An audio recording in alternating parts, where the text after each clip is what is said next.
Thank you. I would love to say I'm looking forward to do this, but also that people have heard for last 2 days, and I don't know how much of patience you have to want to listen more. I would be very happy. I would hope that I will finish talking in about 15 to 20 minutes, and then I and John both could, respond to if there are questions. And if you all are in a hurry to pack up and go, then that's fine too. Okay. So we've been talking about, early the topic that has been given in early childhood as well as in FLN. I do want to say the things that you said, John, make so much sense, and over many, many years, all your work and Jakia's work, obviously speaks to. So if I were to start so I'm going to spend literally 1 or 2, maybe 3 minutes on this early childhood thing. You did say this, that its provision is by the government and by private schools. Now, when we talk about government, it's largely Anganwadis, right? And also there is the pre-primary schools attached to the government system of school. Most important point here is what happens there. One, the provision itself is inadequate, as John has already mentioned, but essentially it is really, and when you think about, because we recently concluded our research, when you look at the Anganwadi worker, the amount of things that she is expected to do is literally humanly impossible. Some 25 different tasks are assigned to her. One of the tasks is to prepare children for schooling. This is from 3 to 5 we are talking about. The private schools that you also mentioned, generally it is bringing down the grade 1 curriculum down.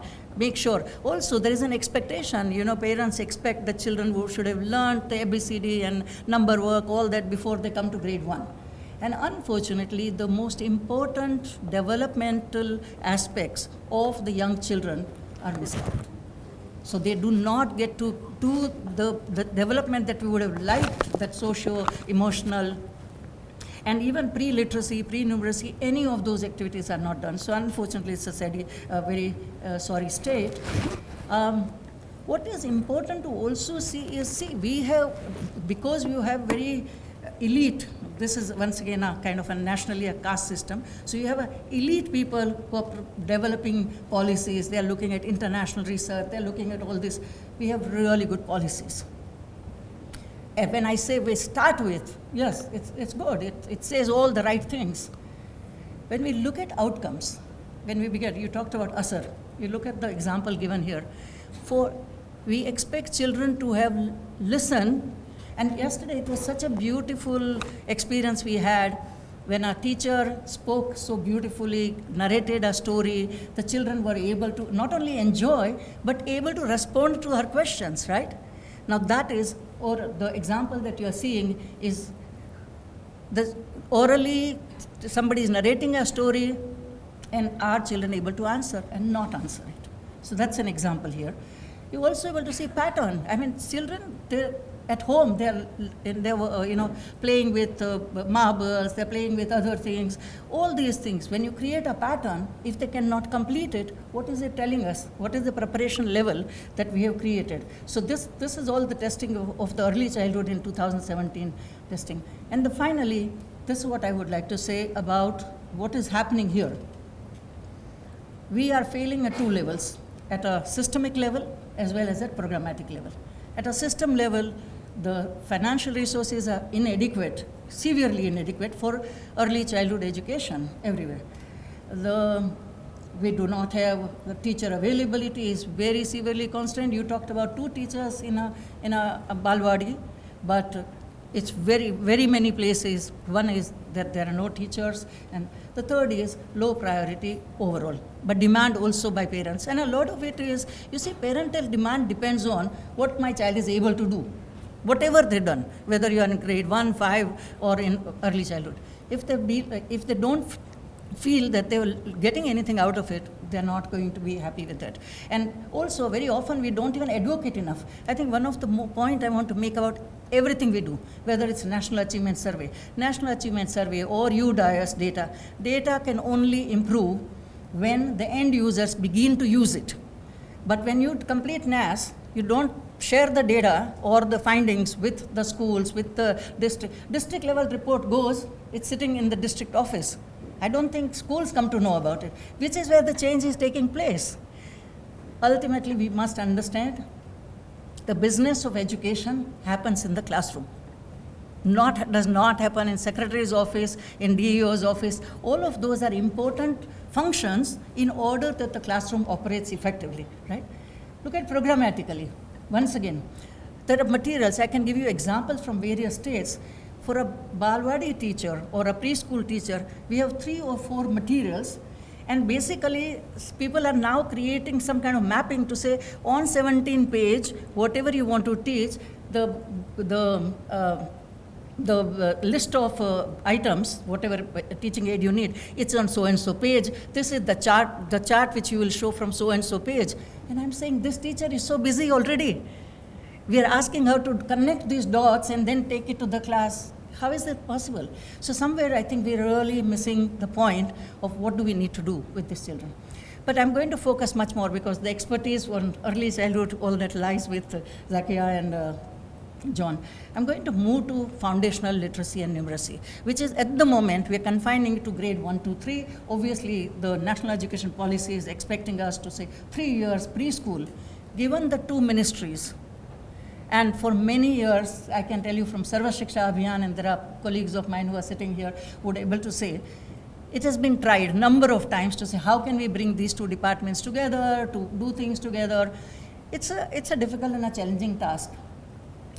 So in some sense, at the moment, still the focus is going to remain on grade 1 and 2 and then hopefully 3, because now it's been also brought down by the ministry from grade 1 to 3 to now it's grade 2. And I understand they want to align with the education policy. I understand that part. But the fact is, as you rightly said, I don't think we're going to be able to achieve that children are going to be able to have a simple numeracy in terms of simple addition or simple mathematics without carryover, without borrowing, or be able to, we just now saw an example, even listening fluency in terms of being able to appreciate, understand, and be able to comprehend. I think we don't have that. So, but let's look at it. What so far has been put out, and what are its challenges? That's what I'm going to go, and I want to go to 2 points very in greater detail. So when we talk about, I do want to say, when we talk about goal setting here, generally, the manner in which we are interpreting it is every district needs to look at their own data of assessments and set target in terms of what percentage of students should have achieved this level of learning. So that's what the kind of target setting needs to be done. But that target setting can only be done if there is a greater diagnostic done. What is that diagnostic? If we believe that our only 50% of students are able to do 1-digit addition, we do need to find out, do the students, those who can't do they even recognize numbers? Do they understand the concept of quantity? We are unable to decipher that. Because unless we do that, we cannot set target what percentage of students in next 2 years will be able to do X, Y, Z, whatever we have set as our goals for grade 1, 2, and 3. The other, of course, there is the template that has been provided in Nipun is to say provide high quality materials, provide teacher training, all of that. And also on governance, setting particularly the data systems. I will come to that to say what are its challenges again. So, but this is the kind of a template broadly been given. Let's also understand the role when we've been talking about systems, right? The state's role is essentially provision. It's teachers, materials, training, teacher trainings, infrastructure. That is the role of the state. It should seek accountability in terms of what is the cost and are children learning. But it is not, and when we come to, when too much centralization, which is the point I will raise, when we are asking attendance data, when we are asking performance data at the aggregate level, at the state level or a national level, in some ways I'm saying, what are we going to do with the data? We can collect as much data as we want, but if you're not utilizing it, and you cannot utilize it, if it goes to the central level, what are you going to do? Are you going to tell a district or a state? Also continuously remember, this morning there was a point raised that, central government, and not on behalf of central government, I would say this, that government forces, it's a concurrent subject. States have a choice to make choices. What do you want to do, what you don't want to do. And often states may not make those choices. And when they do, there are other implications which we have recently been reading in our newspapers, right? So district level, how do you manage that? Whatever resources that you're getting, how are you managing that? Very often, district's job always seems to be, we have to be upward. We have to provide information upwards. We have to do things upwardly. No, your job is to ensure that the schools are getting equitable resources, what has been provided from top, and manage it effectively. Support it effectively. Most importantly, when I say manage, I don't mean in a bad way. I mean, are you able to support it? Is that the culture have we developed across the board, but particularly for FLN, I would say. School's job is to ensure whatever resources I have, whether it's a time, money, because even schools directly get funds, time, money, teachers, and space. Are we utilizing in the most effective way? Are we even ahead of the teacher is even creating a right level of demand? You're not asking for things, but you're constantly complaining, I have only 2 rooms, what can I do? So I would say state has to think about it, schools have to think about it, classroom. And then classrooms have to make sure that children are learning effectively. That's your job. That is the only time you can hold teachers accountable.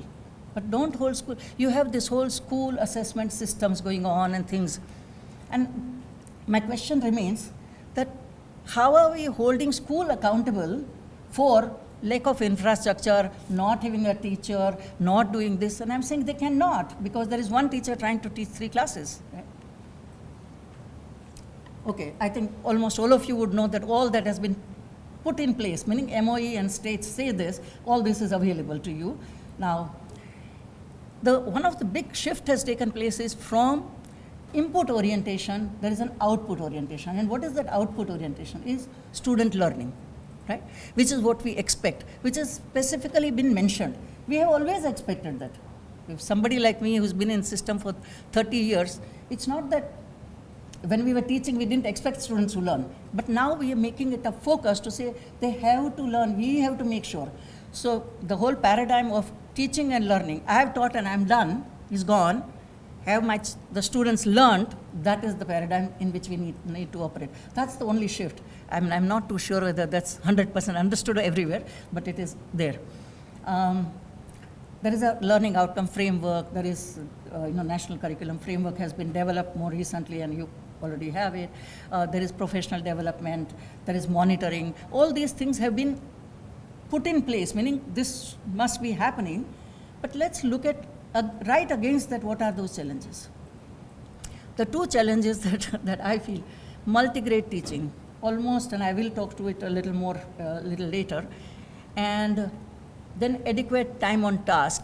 Now, when I talk about time on task is to do largely at the moment, I'm going to focus more on student absenteeism and of course teacher absenteeism, but student absenteeism, and we'll talk to it more. If you don't mind, I want some water. I'm just going to grab it. No, I have it. Thank you.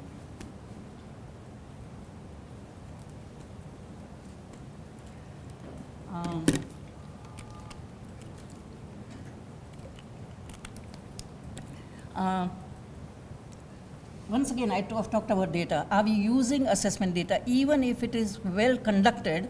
So for example, for CSF, I can say that in 4 different states, very detailed assessments carried out, presentations made, shared. Are we using the findings to further learning, further particularly change the material, help teacher, professional development? Because when you know that there are 2 or 3 competencies, and I'll give you one example. When we say children are unable to do operations, mathematical operations, it's very often, they're poor, they can't do it. And we also see in results, even Punjab result that you were showing, ma'am, a while back, you see math is poor. The thing is, we have not figured out what is that crux. The children have not understood place value. That's the critical most part. So when you're giving them figures, when you're asking them to do 1-digit addition, they can do it. 2-digit, maybe. 2-digit with a carryover? No, because they don't know it, right? So are we then saying teachers should be paying a little more attention, particularly for place value? Are you giving more examples? Are you working with them? Are you giving them more practice? We are not specifically picking up things from the assessment data to use to say how can we improve it. So there are those kinds of things. So once again, I will not talk about TPD a lot because we have had sessions and we do know there are lots of pain points around that, from cascade to material availability. Too much centralization. We want everything to go right up top.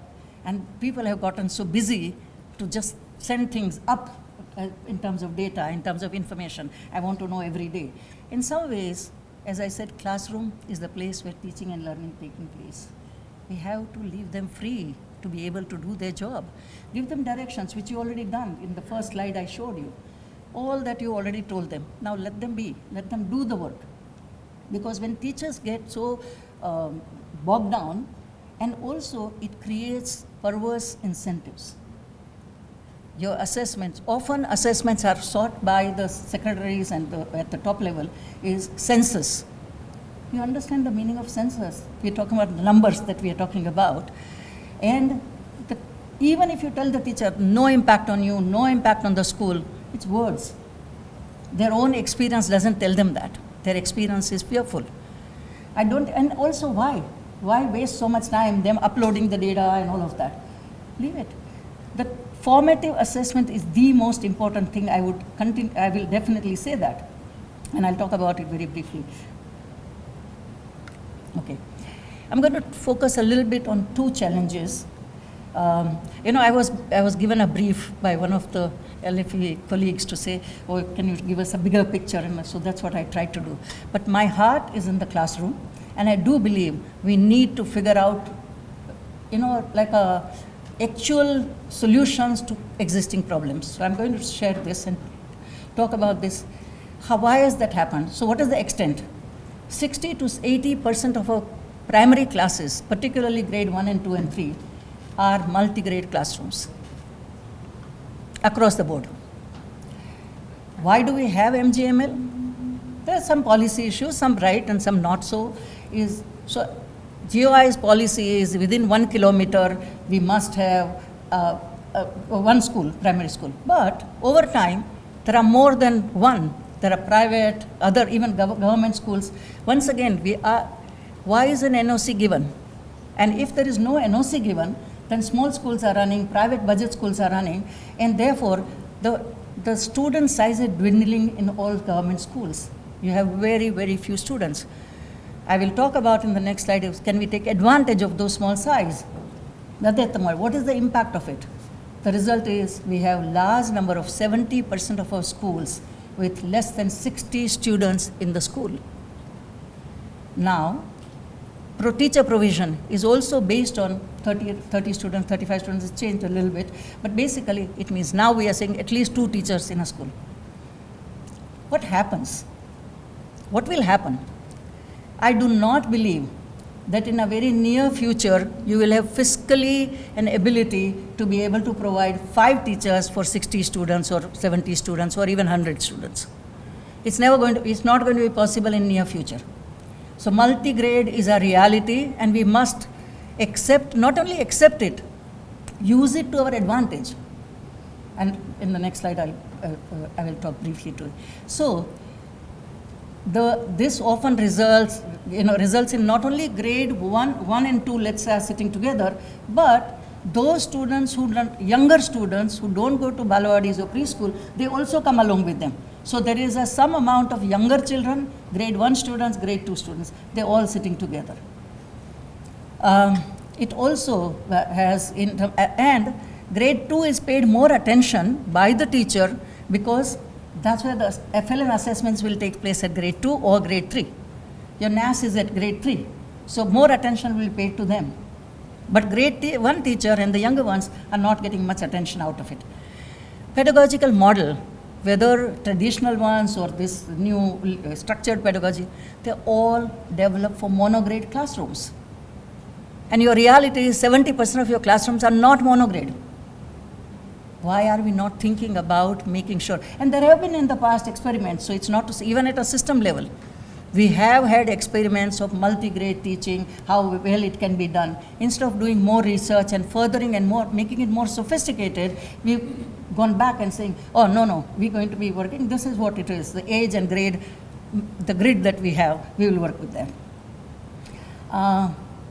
The tight schedules, this is for all of us, including CSF and everyone, to say NGOs and even the preschool, pre-service education, etc. Everybody talks about you should do this and then this and this, and first 5 minutes this, and first 10 minutes this, and first this. In a government school, the reality is very different.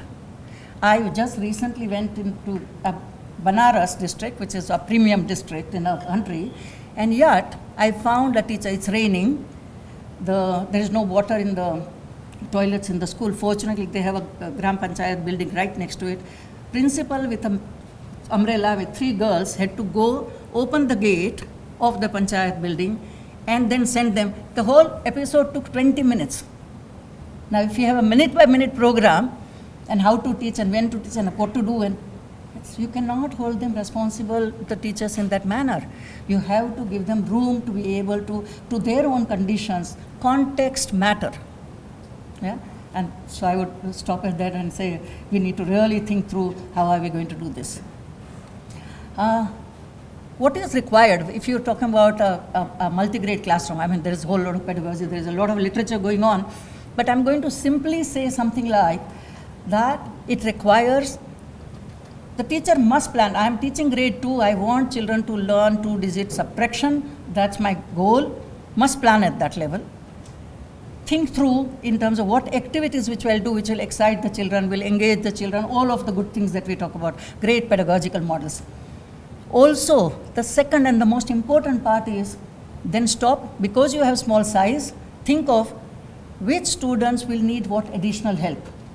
You know your children, their characteristics, what they like, what they don't like, as well as you know what you're going to teach. How are you going to change that pedagogy for those children, that these children, I will do this. That's the last point I'm making. These 2 children, I will do this. So you may teach, but when it comes to time of practice, you will give them different types of practice, different kind of models. I don't have a lot of time. I could give you 1 or 2 great examples of how you can do this.